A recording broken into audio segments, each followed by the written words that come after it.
Ini perjalanan dari hotel ke Ciputra Eye Clinic. Sebenarnya jadwal janjian itu jam 9 pagi, tapi karena takut macet, akhirnya kita berangkat jam setengah 8 pagi.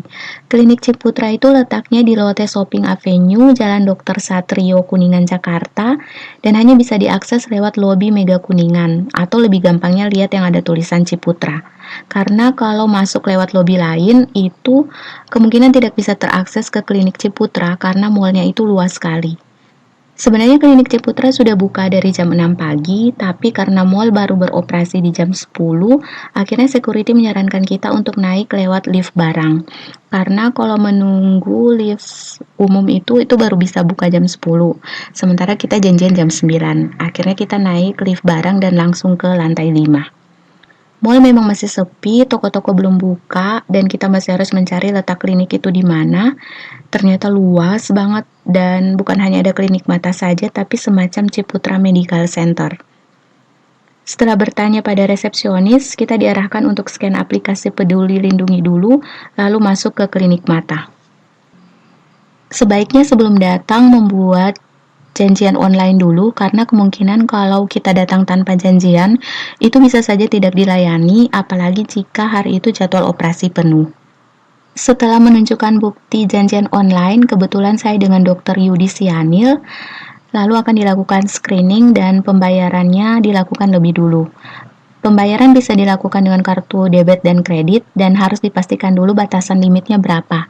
Tetapi jika tidak mencukupi, nanti bisa alternatif transfer atau menggunakan 2 kartu. Setelah administrasi selesai, kemudian pindah ke ruangan sebelah untuk dilakukan serangkaian tes. Pertama, tes kadar air mata sekitar 5-10 menit. Jadi mata kita dipasang kertas dan ini lumayan perih sampai mengeluarkan air mata. Batas normalnya itu 10-35 dan mataku normal, bahkan hampir melebihi. Setelah itu, dilakukan pemeriksaan ketebalan kornea dan retina, lalu pemeriksaan minus mata, dan terakhir pemeriksaan di ruang gelap, dan itu semacam simulasi operasi, jadi kita sudah dilatih untuk fokus melihat cahaya, karena jika kita kehilangan fokus atau bergerak sedikit saja, maka bisa saja operasi kita gagal dan baru bisa tindakan ulang sebulan kemudian. Jadi setiap pasien diminta untuk kooperatif mengikuti arahan dari dokter dan asistennya. Setelah screening selesai, kita kemudian bertemu dokter untuk mengetahui hasil screening. Dokternya sangat ramah dan kita dibolehkan mengambil video. Hasil screeningku secara keseluruhan semuanya bagus.